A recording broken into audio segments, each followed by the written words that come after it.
What up guys, JohnOrigins here, and I got an RU match, and it's a pretty long match. I've got to be saying it's 39 turns long, so bear with me with this. I've got a little drink for when my voice ends up going halfway through it, but it's a pretty good game. It's got some interesting points, and it's very bad for me at the start, but I need to fight back and try and get this win, and there's a bit of hacks that doesn't go my way, but I think it almost balances out the hacks, so I don't think that's much of a factor. So, I don't know, you've seen this team before. It's my favourite RU team. It's the team that works best for me. But his team is looking pretty sweet. I'm thinking it's a focus / lead Aerodactyl. I honestly thought it was an offensive like Toxic or Hariyama. Like, I think it's the Flaming Spade uses. Manectric's most likely Choice Scarf, defensive Slowking. But then I can't see a special defensive Pokemon, so we're going to have to look out to see what that is. But let's see this game out in the fall.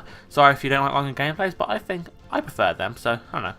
Let's see what we're going to be doing. So I'm going to lead off with my Kabutops as he leads off with his Aerodactyl, which pretty much confirms my suspicions that he is a focus / lead. So I'm just going to go for the Stealth Rocks, knowing I can probably take a hit anyway, as he switched out into Sceptile and then goes for the Flight Gem boosted Acrobatics. I stayed in then just to scout the set so I could see what wall to go into. I went for the Stone Edge as well, and it missed, which I think that would have KO'd it because Sceptile is pretty weak in the defenses. But either way, I'm going to switch out into my Quillfish, who can take the hits very well because of the resistance that I have because of the poison typing, making it neutral. I can take his hits all day and then proceed to go for the T-Wave, which he predicted very well as he goes into his Manectric. He was either predicting that or thinking I was going to go for the Spikes and therefore wanting to get in to get some switch advantage. But unfortunately, he does it, and then I make the worst play possible and make the obvious play, which is my Megatron, which is my Golurk, who takes a Hidden Power Ice with the Lightning Rod boost. It's not a good time for Megatron. I wasted my Choice Banded Pokemon in the first 3 turns of the match, which you don't want to do these days. But I had to recover from that. I'm now permanently at a disadvantage, I think, because I've only got my Kabutops to hit hard on the physical side, so I have to conserve that a bit as well. As I go for the Eruption on the Hariyama, I'm thinking it's going to do around half. It does a lot less than I thought, because it's a thick fat specially defensive set, which it's sweet actually. I love it, man. It's great. Now I know it's a special defensive Pokemon, but now that I know it's somewhat defensive, I know I can go into my Quillfish and take those hits like it's nothing. I probably gain more Black Sludge thingy. Oh, leftovers. Why do I have leftovers? Leftovers recovery. But now I'm going to predict the switch here and go back into my Typhlosion as he whirlwinds, which is a alright play. He doesn't have any hazards up, so it's a bit questionable. But I decide to get pushed into my Buddha, which I actually don't mind because I feel this is a free opportunity for me to set up my screens, and this will help me early on in the game, so I can have between 7 and 8 turns, I think, of defense boosts through all my team, which will come in handy if I want to make some sort of offensive switch into my Typhlosion or Sceptile, and even my Kabutops if need be. Even though I really fail to see a use of my Kabutops now, except for maybe his Magmortar, but I'm pretty sure I have something else to do with that later on. As I think I set up both my screens here and then go for the U-turn and make the switch out into my Sceptile, which is my no games, which is no, I'm going to my Sushi. Oh yes, I go into Sushi and then he T-Waves. I wasn't predicting that, but I kind of want to get up my Spikes. I saw this little section of the battle as a perfect time for me to get up some hazards and try and weaken his teams on the switch, because he is predicting quite a lot, and I really want to get up my hazards so he can't do as much damage to me as he goes for the Psyshock. It doesn't do anything because I'm defensive and I'm epic. Quillfish, one of the best defensive walls on the game, especially with Intimidate. It can't take special hits for shit, but what it can do is defensive, and it, as you can see there, because Psyshock hits on the physical side, he can't do much to me as I get paralyzed 2 times in a row for the first time in this match. And I say that for the first time because it may or may not happen again. It's quite hacksy with the paralyze he gets. Really lucky with it. I mean, I carry 2 Pokemon with T-Wave, but he makes more use of his Paradise than I get on him. Because he's got that Manectric, I'm really scared of going for the T-Wave. Because I don't want him to get that Lightning Rod boost, because he's a threat. Big threat. But I've set up 2 layers of Spikes now. I thought I set up 3, that's why I switched out then. Bad miscount on my part. I didn't notice the second Paradise, that's why. But I get a free switch into my Sceptile, and then I can go for the substitute on the incoming Mag Mortar. You see, I realised as soon as the spikes damage came up on the Mag Mortar that I only had 2 layers up, so I was a bit upset with that. But I can go for the Hidden Power Rock at this point in time and take out that Mag Mortar, so that's a big threat out the way. That cannon is going down. Bye-bye threat. 5 threats, big threat. My Sceptile will never be able to take a hit from that, and my Kabutops I don't think is out of range where it can. My Quillfish can't, and the only thing that can is Uxie, and I think that probably will get 2 hit KO'd by it, so that's good. But because the reflects up, I'm going to risk the speed time, I'm going to risk the Focus Blast miss and go for the Focus Blast on this Sceptile as it comes in. Doesn't quite kill because lack of stab, but I do get the special defense drop, which is bit rare, but I feel that I could see the need to save my Sceptile for later because of his Slowking. So I'm going to switch out into my Buddha, which is my Uxie, and take the hits relatively well and proceed to U-turn just to finish off the Sceptile. And now I can see a perfect switch into my Typhlosion.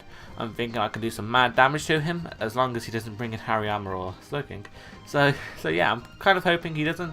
He brings in his Spyro, which is his Aerodactyl, and I wasn't sure why I went for Eruption here. I knew it was resisted. I regretted it ever since I clicked the button, and it doesn't kill because I'm an incomplete. He goes for the Stone Edge and he misses, which is redemption because I missed a Stone Edge on that Sceptile in the first couple of turns in the match.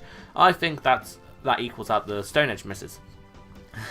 So I thought that was redemption. Karma is a bitch, people, so just let it happen. I feel like that was fair, that miss, so I'm happy.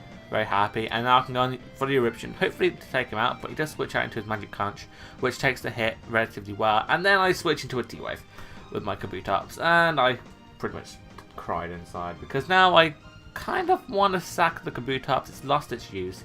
Its real benefit was its speed and its Focus Sash, and because it's lost its Focus Sash already, and now it's lost its speed, I feel no use for it, and it's fucking blind, can't hit Stone Edges for shit, and a slow as fuck king with a shell on its head.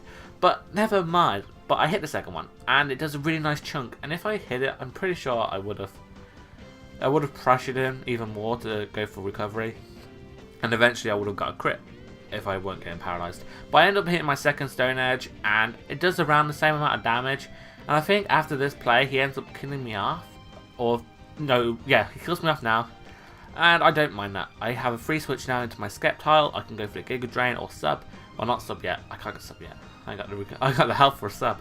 But I'm going to no games and go for the Giga Drain. Hopefully take out the Slowking, which is a big thorn in my Typhlosion side if I want to start sweeping. But he brings in Boo, his specially defensive Pokemon, I believe. And he takes the hit in such a fashion that a Quillfish would take it. Not very well at all. God, that was so much damage. I don't think Hariyama's specially defensive. I'm so stuck on what set this guy is.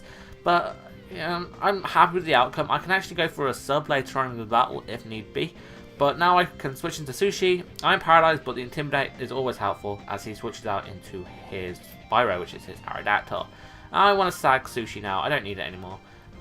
And I think I can take a hit, to be fair, but I'm not sure that I want to. Yeah, he goes for a Stone Edge, and it might take me out here. Yeah, he takes me out. I thought I could take a hit, but nah. I didn't get the Intimidate drop, and Quillfish really works with Intimidate drop, so yeah. But now I can switch into my Typhlosion and Eruption, because my Typhlosion, no damage. That's why Stealth Rock's important. My Typhlosion will be dead at this point in time. I'm pretty sure it's switched in 4 times. So, actually it'll be at very low HP, because I ain't got numbers divisible by 4. But oh well. I'm scared of the Magic Conch now. I'm going to have to switch out into Uxie, and he goes for another T-Wave, and now my specially defensive wall's paralyzed, which is almost crucial, because this is the part of the battle where I'm like, fuck this, I've lost, I can't do this anymore. As I get paralyzed for the first time, I actually go for the light screen there, because I know he's got a Manectric left, and this Snorlax, I think it still goes Aerodactyl, no, maybe, but, but unfortunately, I get paralyzed, and I believe I get paralyzed the second time as I went for another light screen, and then he finished me off with the Scald, which is unfortunate. I really wanted that light screen up, and I really thought the worst when that happened. But now I go into no games, and I'm predicting the switch out here like a boss, and I'm going to go for the substitute, because I don't know, the switch was obvious to Hariyama because he wanted to sack something to get a free switch into Manectric, hoping he could outspeed me. But that's not the case. I set up a sub, and now No Games is gonna play the game. He's gonna destroy everything on his team, and that will be the game.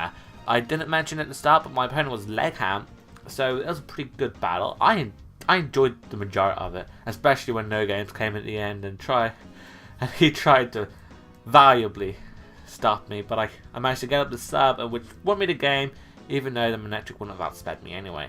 So, I don't know, that's a good game. Like, comment, and subscribe if you enjoyed the battle. I know it's a bit long, but I enjoy these sometimes, on the odd occasion. Hopefully my voice hasn't got too annoying. But anyway, I've been JohnOrigins and I'm out, so goodbye.